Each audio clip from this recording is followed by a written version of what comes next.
Welcome to the 2021 Cátedra Joseph Keckeissen. My name is Mariana Gracioso. I am the Communications Coordinator at Instituto Fe y Libertad, and I will guide you throughout today's event. To begin, I would like to introduce you to our president and one of our founders, Carroll Rios de Rodríguez, who has some welcome words for you, and that will tell you the story of La Cátedra Joseph Keckeissen. On Monday, October 9th, 2017, the Board of Directors of Instituto Fe y Libertad agreed to hold an inaugural lecture each year. The inaugural lecture was named after Joseph Keckeissen, a person whose life example greatly influenced many of the members. Each year, we take a few minutes to remember Dr. Joseph Keckeissen, who was born in January 14, 1925, and died on April 3rd, 2011, just before the conference. Thus far, the lecture has been delivered by eminent scholars whom Instituto Fe y Libertad rightly considers mentors. Gabriel Zanotti from Argentina, Samuel Gregg from Australia and the United States, and the Archbishop of Quetzaltenango and Totonicapán in Guatemala, His Eminence Mario Molina. This year, we are honored to host Dr. George Ayittey, an economist from Ghana, Africa, who captivated our imaginations in his very popular talks about Africa's economic development and his comments in the Poverty Cure documentary. The founding members of Instituto Fe y Libertad are convinced that Dr. Joseph Keckeissen, or Joe as we affectionately refer to him, would have been an enthusiast of our work, and he would have applauded our mission. Many of us feel that he's watching our work from heaven. Those of us who had the honor of knowing Joe personally learned from him Austrian economics, Miesian social philosophy, Christian anthropology, and many other things, inside and outside the classroom. Thanks to his profound human qualities, he was an unparalleled teacher and colleague. Joseph Edward Keckeissen was born in Brooklyn, New York, and although he learned to speak Spanish fluently, he never lost his marked New York accent.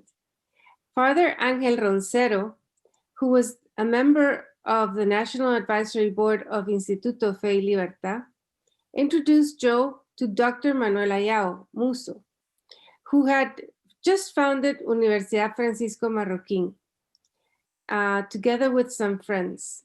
The university was founded in 1971, and this meeting with Roncero was soon after, and in an interview many years later, Musso once used the expression that Joe had been heaven sent. Joe became a part of the economics faculty in 1973, and he taught countless generations of UFM students. On September 8, 1999, he asked to return to the Salesian congregation and professed religious vows. From then on, he lived piously as a lay Salesian, dedicated to his academic activities. He spent the last 15 years of his life in Quetzaltenango. He died on April 3, 2011, after having fought several months against the effects of a series of strokes. The mission of Instituto Fe y Libertad is to advance human flourishing by promoting individual liberty and Judeo-Christian principles. We do so through seminars and lectures, now housed under the roof of the Academia Fe y Libertad, a scholarly publication called Revista Fe y Libertad, several active blogs, and other activities. Joe Keckeissen lived his life as a lover of freedom and as a faithful Catholic, and that is why we want to keep his memory alive. One of the things Joe shared in common with George Ayittey is a passion for the ideas and for transmitting ideas effectively. Joe held fast to a supernatural hope that people could be persuaded to join him in the struggle for a freer and more humane society. We hope that all of you can take part of Instituto Fe y Libertad's activities and benefit from our different publications. And we hope you enjoy this year's edition of the Joseph Keckeissen Lecture. As you might have guessed by the name, we created this lecture to honor Joseph Keckeissen. That's why every year we dedicate a segment to talk about the legacy of his work. To do so, we have the honor of counting with the participation of the founder and president of Acton Institute Grand Rapids, Reverend Robert Sirico.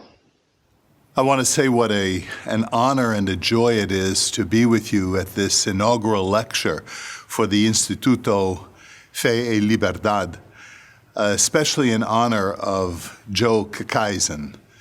I'm not sure whether to call him Brother Joseph or Dr. Keckeissen or just Joe, which is what I always used to call him.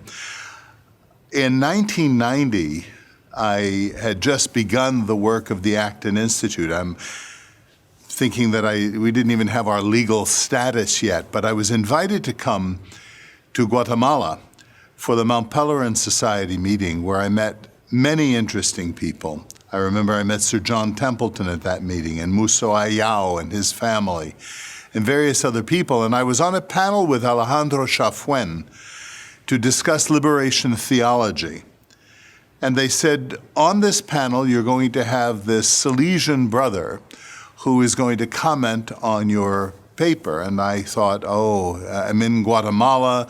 This is Central America. This is where liberation theology is so energetic that I thought perhaps he would be very critical of my paper.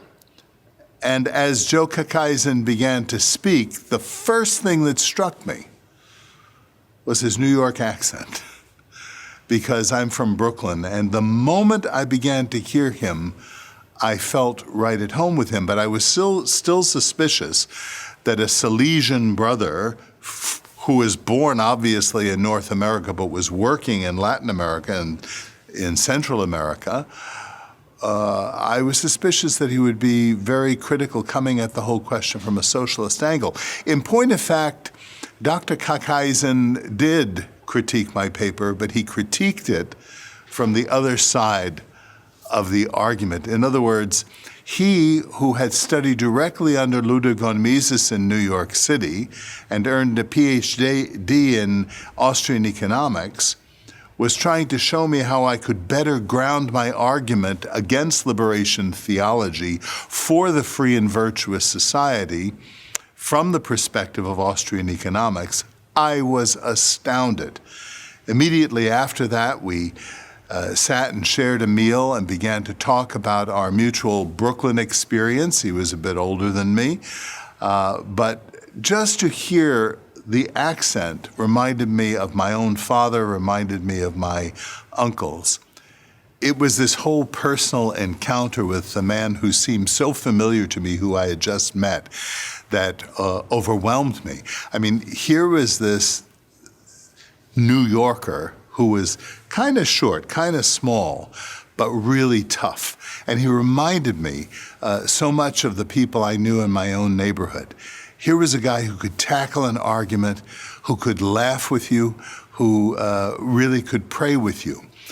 I am deeply indebted to Joe Keckeissen because through him I met so many other brothers and priests and sisters throughout Guatemala. He provided an introduction for the work that we were doing, which at the time was brand new.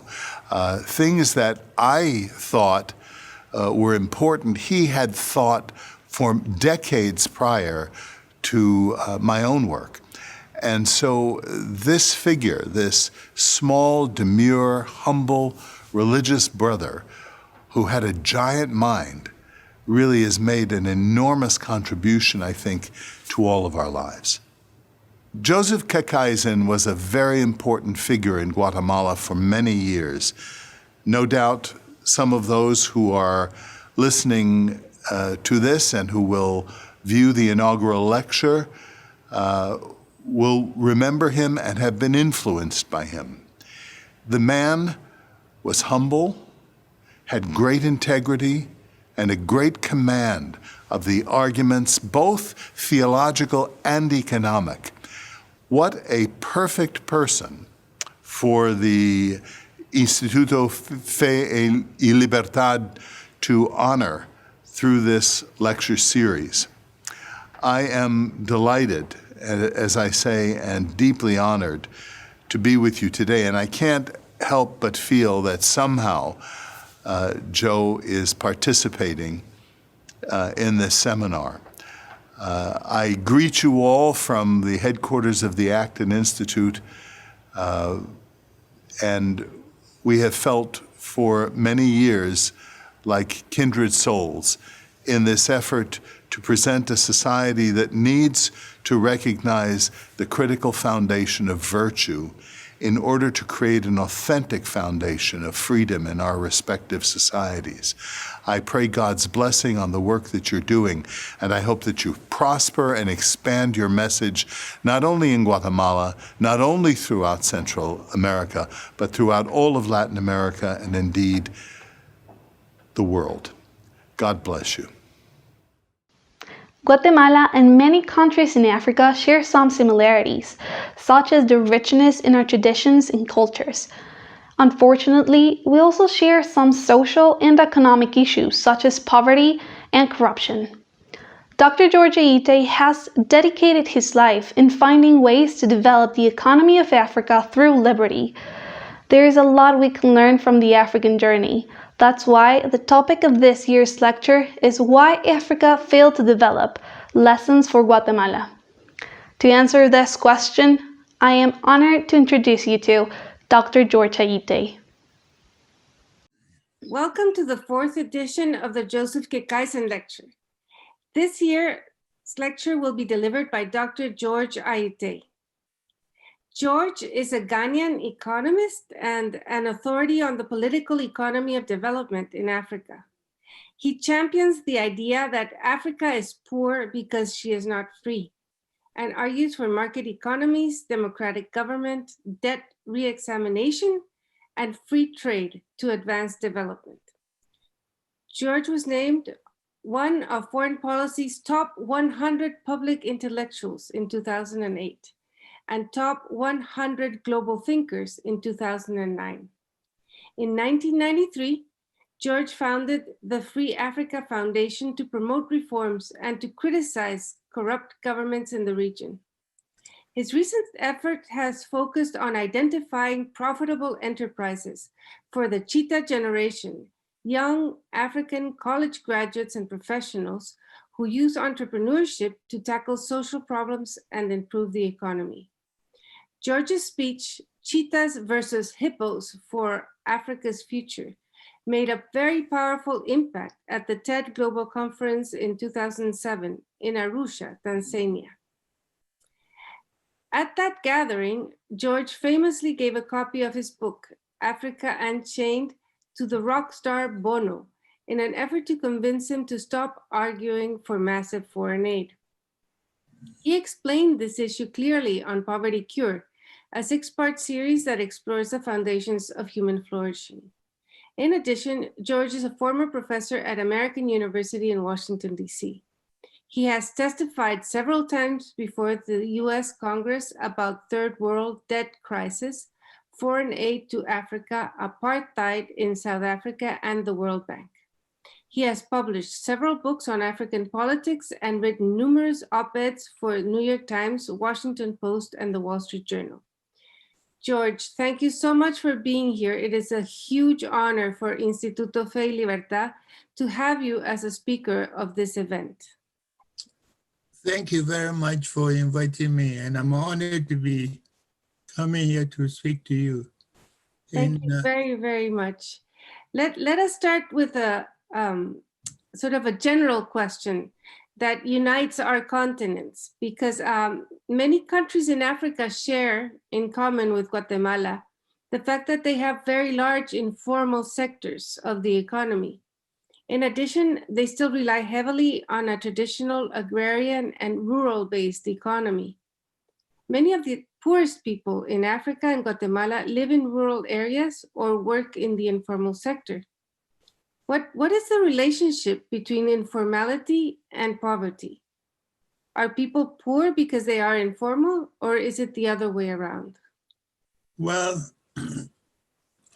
like as you said, Africa and Latin America, and in particular, Guatemala share a lot of things in common. If you take the average economy on both continents, the average economy can be characterized as having three sectors. There is the rural sector, which is the home base of agrarian production. And then you have the formal sector. But the formal sector is concentrated around the urban areas. By the formal sector, we mean where you go and buy, let's say, any commodity. It might be bread, it might be, let's say, canned milk, it might be sugar. But you get a receipt for purchasing it. And the formal sector is also where you have all these labor laws, and you are paid wages, and you have, let's say, you pay taxes, and you have government subsidies and so forth. That is the modern sector. The modern sector is the abode of the elites, the educated, the teachers, the civil servants, all those people. That's the modern sector, and it's sort of concentrated around the urban areas, the cities and towns. Now, the informal sector is between the transitional sector between the rural and the modern sector. And the informal sector, together with the rural sector, constitute where you can find the poor people.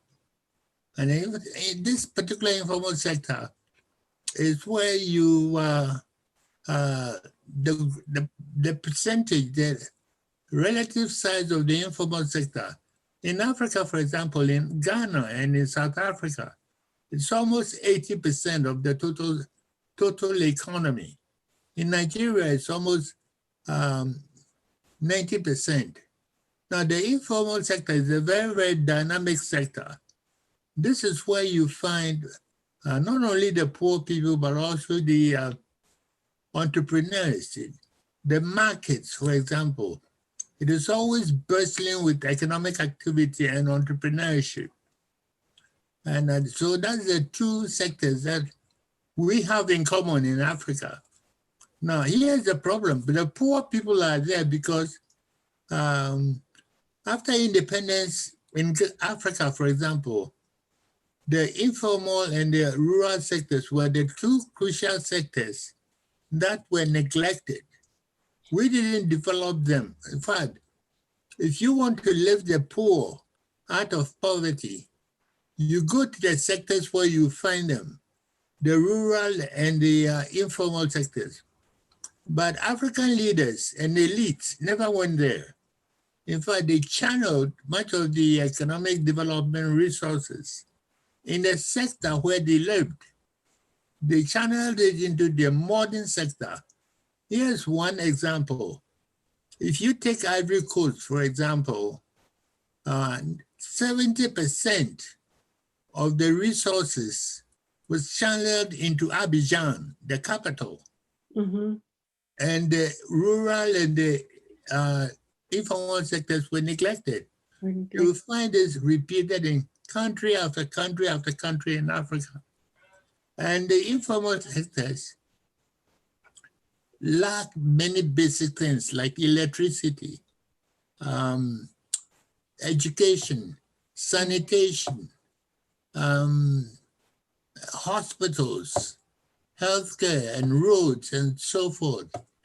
So the informal sector, because it was neglected, didn't have the basic infrastructure that you need, that the entrepreneurs need, of course, to grow that particular sector out of poverty. Yes. My second question had to do with informality's costs. And you started talking about this because informality really poses very heavy costs on its participants, some of which remain hidden to them. You know, the most important cost, I think, is that informal businesses do not enjoy protection. juridical or legal protection of their property rights.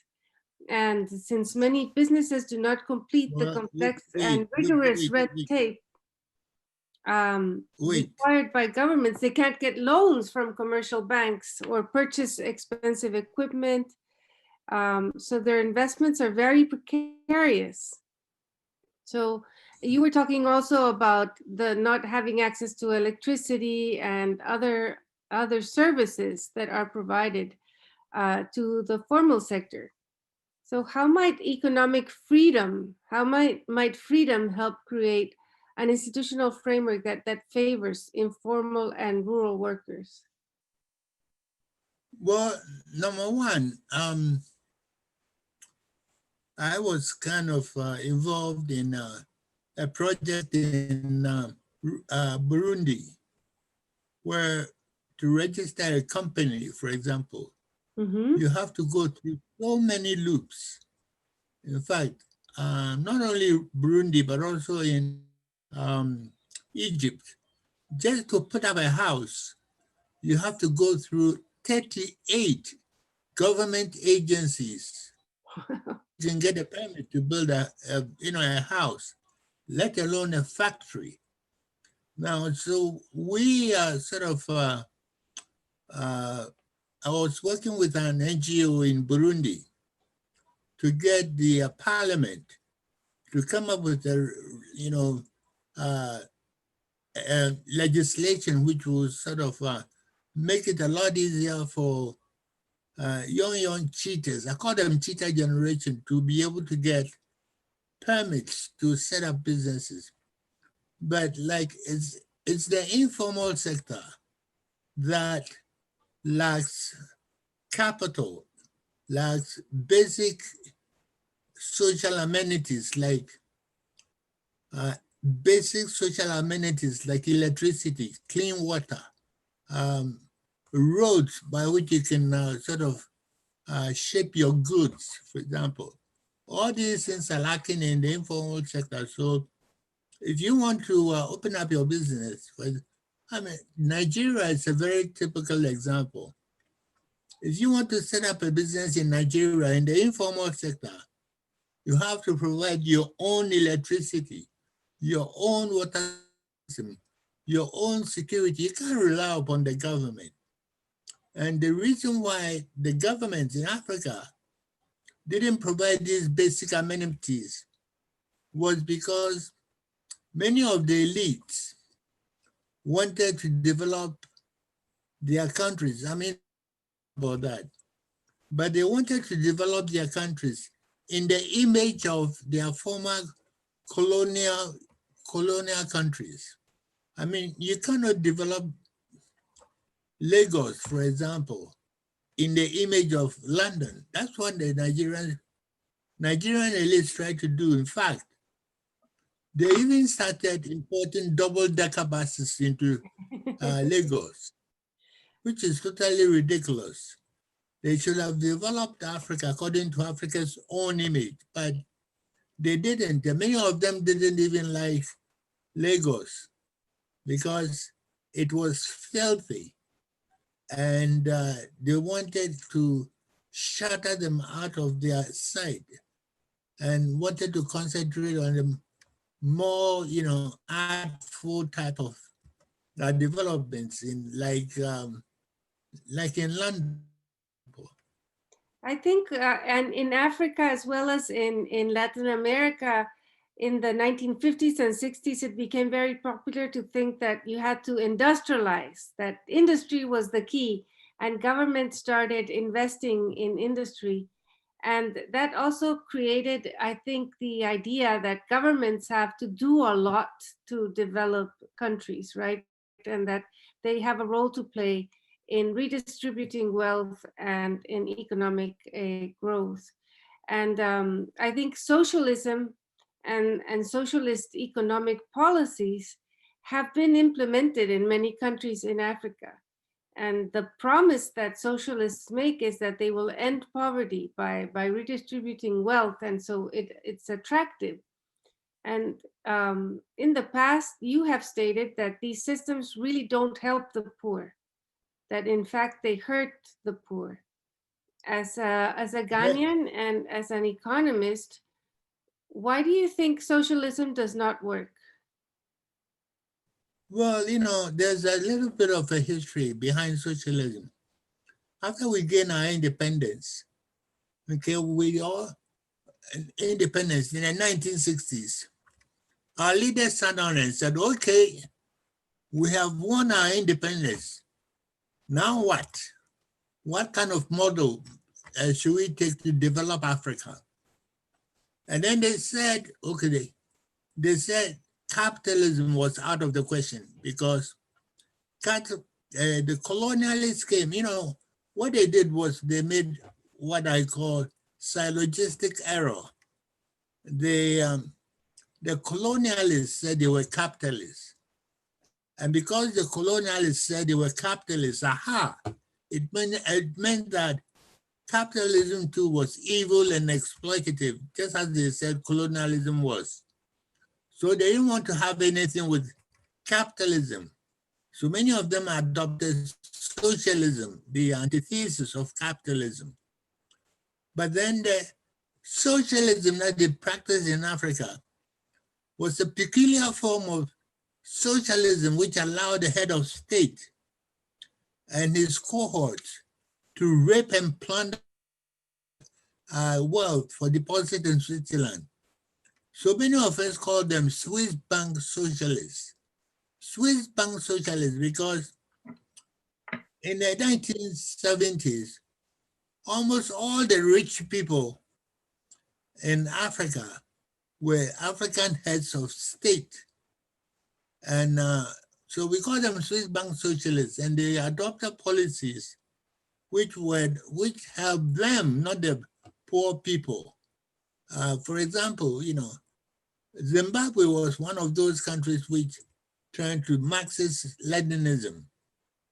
And Marxist-Leninism led to, me as an economist would tell you that if you impose price controls, the first thing that you create is commodity shortages. Now, commodity shortages became rampant in Africa. And African leaders and government discovered that the commodity shortages could be a means by which they can enrich themselves through illicit black markets.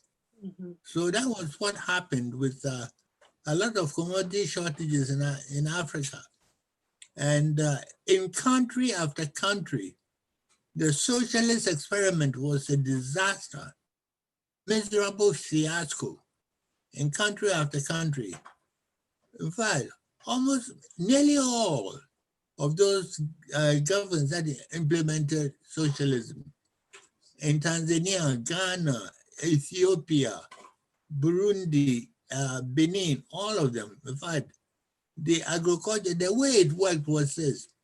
The government dictated prices to farmers, and farmers had to sell their produce to governments. And the farmers decided that, look, we're not going to sell our produce at government control prices. So many of them cut back on production, and the result was commodity shortages. As a matter of fact, in Ethiopia, the commodity shortages resulted in famine in 1980s. You may remember that during that famine, rock stars came together to hold a live aid, yes, to raise money for Ethiopian famine victims. In fact, they raised more than $400 million, but half of it was sort of diverted or stolen. I mean, it's one of those sad stories about African development. Yes, despite the well-documented failures of socialism as an economic system, it's not only in Africa, it's everywhere in the world that these policies have been implemented. They do not meet their goals. but still generation after generation finds it very attractive. You know, there are many young people around today who have heard of the Soviet Union only as a historical reference. And so they're enchanted by socialism. Why do you think this is? Well, you see, the ideology is very seductive. Seductive in the sense that, I mean, if you are a politician, who wouldn't want to have political power forever? In other words, be in a country where all opposition parties have been banned, and that your party is only the sole party in the country, and nobody challenges you when you stand for election, and you always win 99.99999% of the vote. Any politician will like that. And if you are a sort of an ordinary citizen, obviously you like to hear this idea that, look, you are poor and it is not your fault. It is the fault of somebody else. It is the fault of the Americans. It is the fault of the colonialists. It is the fault of your enemy. Your enemy could be anybody who is dug up from the ground, or it could be the fault of people who live on Jupiter. And don't worry, we will try and find a way by which we can get your wealth back. All that you have to do is to support me. So people get the notion that the government will solve all their problems. They don't have to do anything. So this kind of ideology can be very, very seductive. So, all right, so you give all your vote and power to them, but they never solve your problems. As a matter of fact, they make your problems even worse. Mm-hmm. So one has to, what we are doing is to try and change people's idea that, look, the solutions to Africa's problems do not lie in the corridors of the World Bank or the IMF or the inner sanctum of the Chinese presidium. The solutions to Africa's problems lie in Africa itself. And number two, government don't solve problems. We have seen in Africa time and time and time again that governments are the problem. As one of us, this is why we had, in the 1970s, we had a string of military coups in Africa. These, platoon of socialists were removed from power.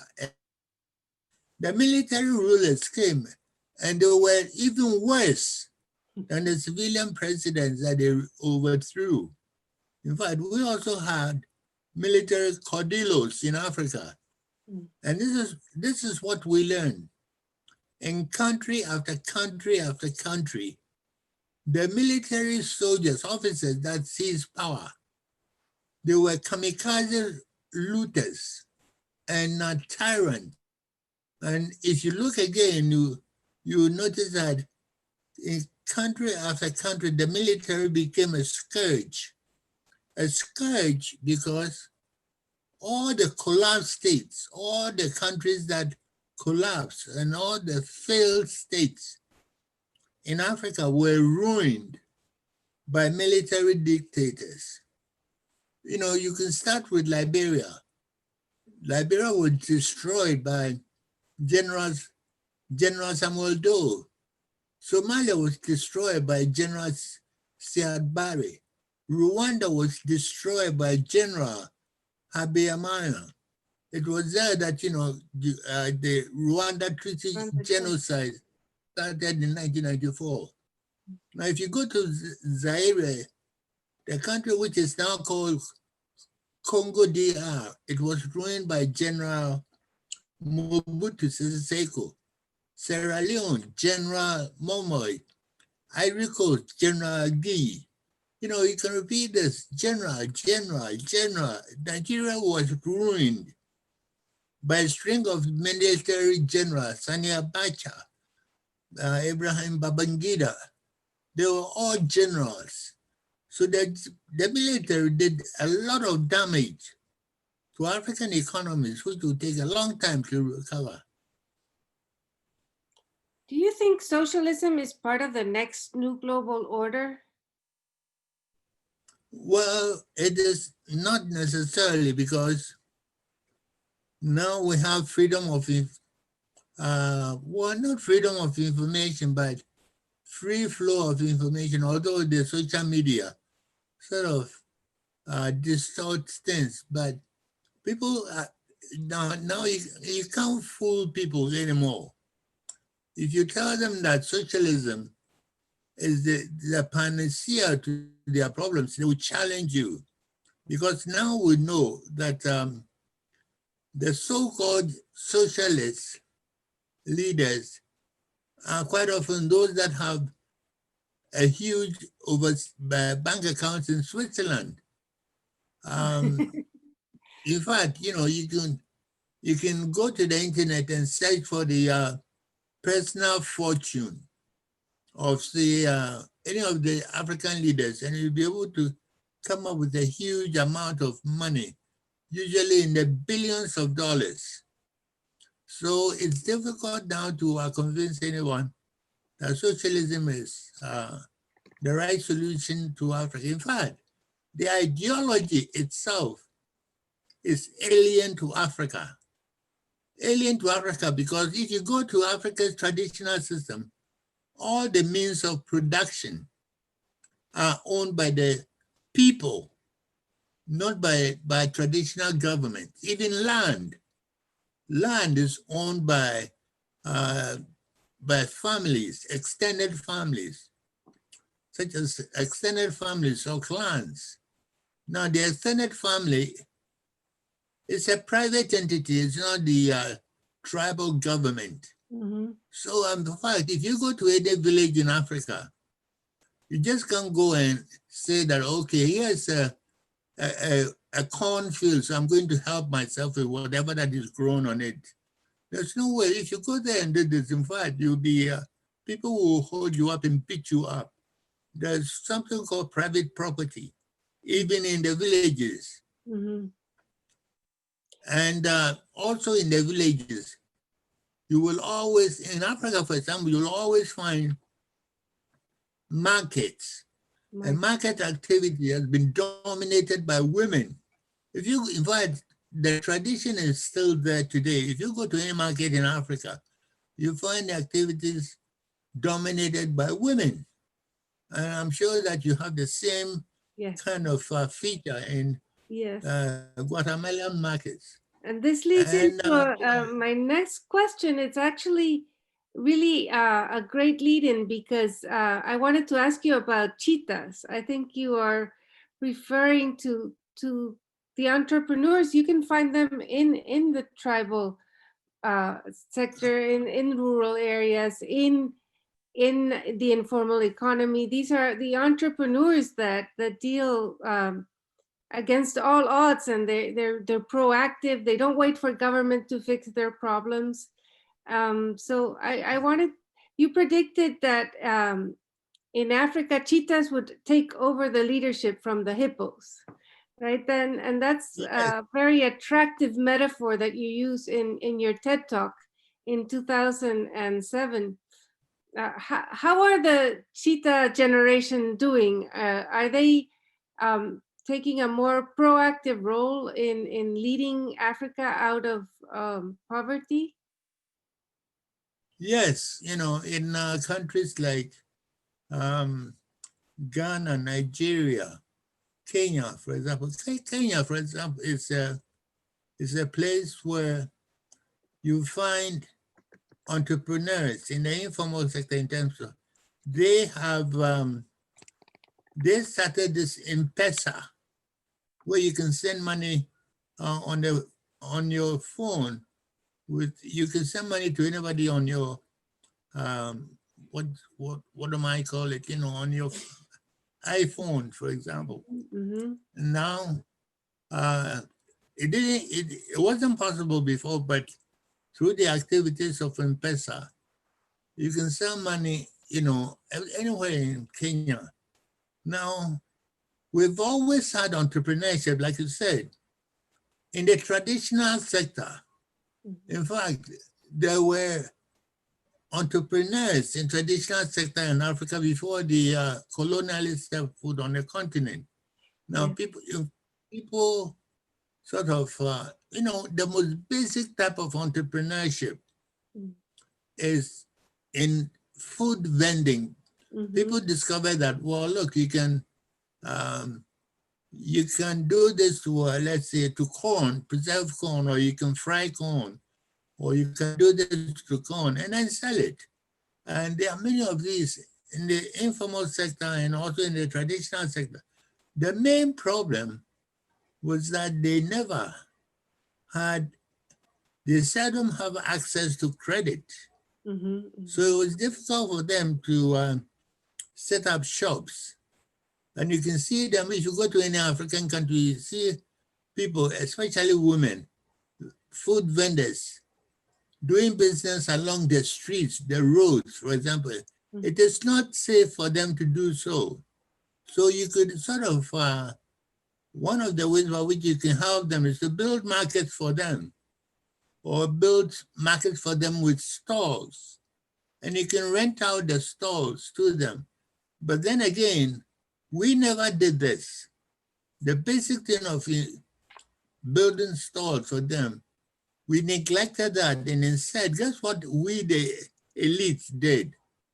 We built supermarkets in the urban areas, in the cities, for the elites, those that are called the hippo generation.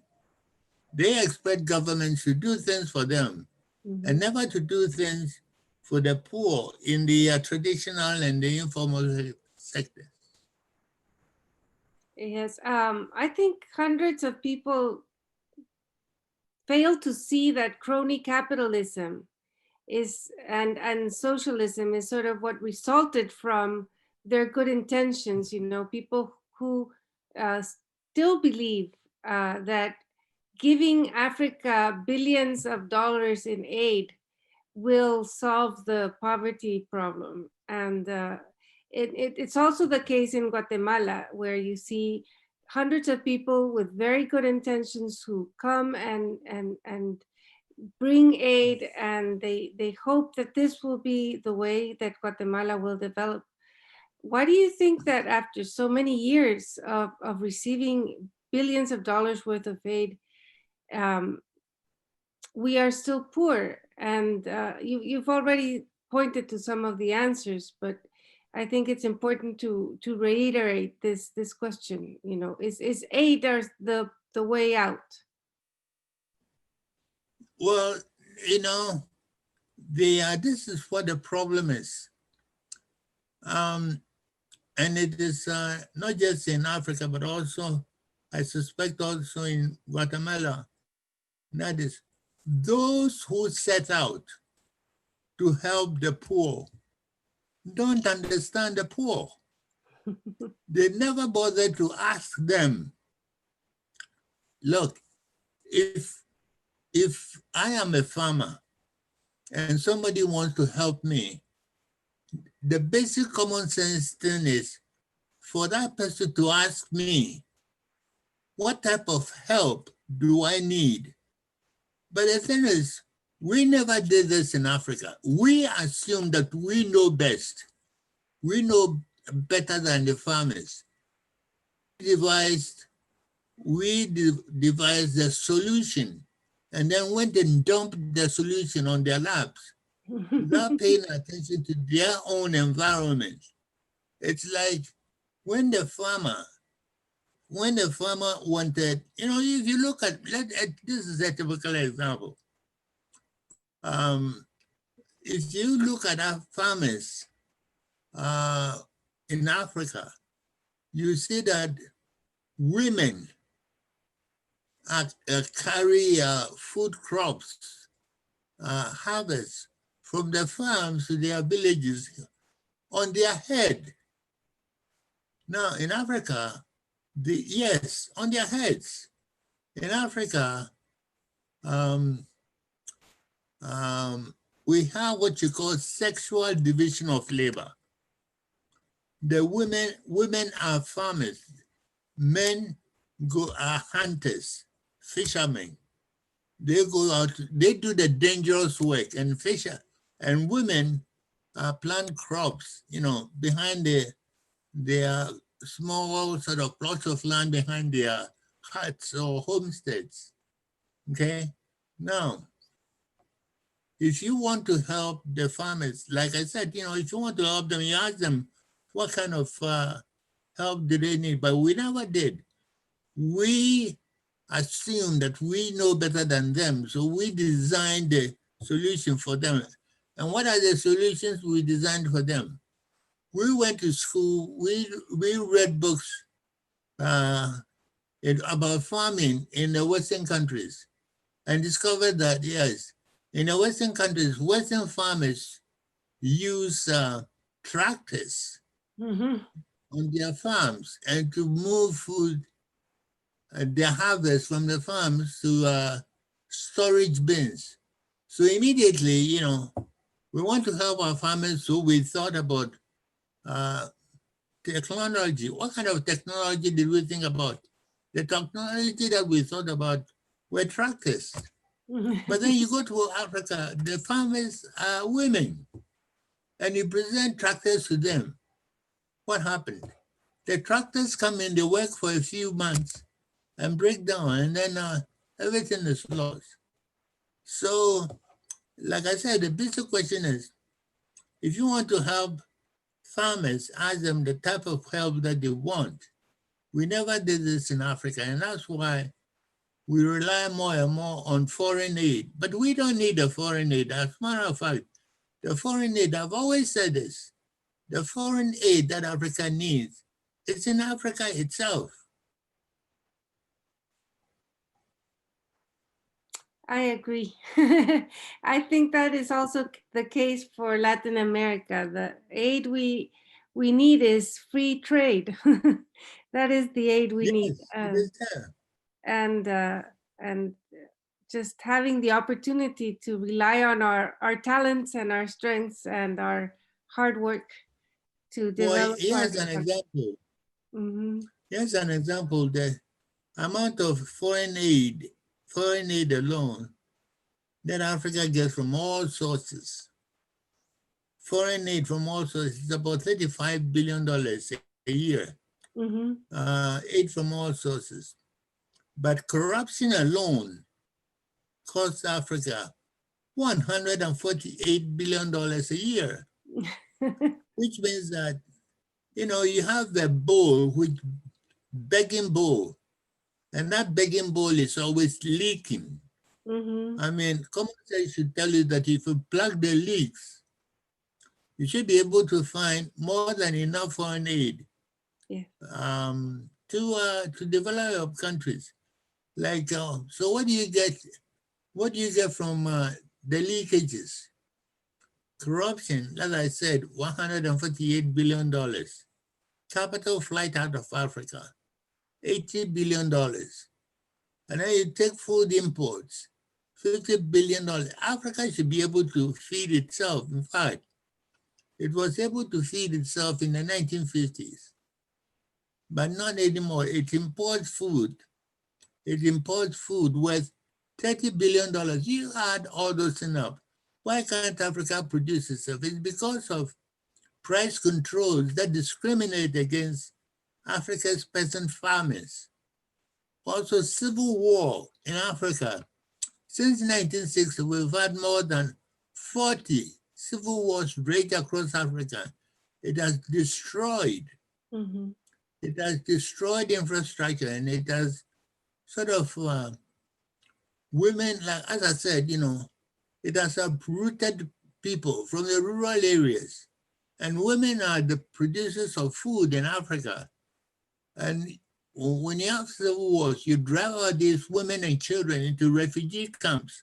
They can produce food when they are in refugee camps. So there's been a lot of destruction. The wars in Africa were not brought by colonialists into Africa. It is simple. Wars are simply over political power and who should be in power. It has destroyed many countries in Africa. Well, thank you so much, Dr. Ayittey, for illuminating us on all these questions. We are extremely concerned with poverty in our region and in Africa, and we really hope that your wisdom about what the solution is to these problems that we share in common will be heard both in your continent and in ours. I cannot begin to tell you what a huge honor it has been to interview you, and I have been a great fan of your work for many years, so thank you very, very much for agreeing to do this interview.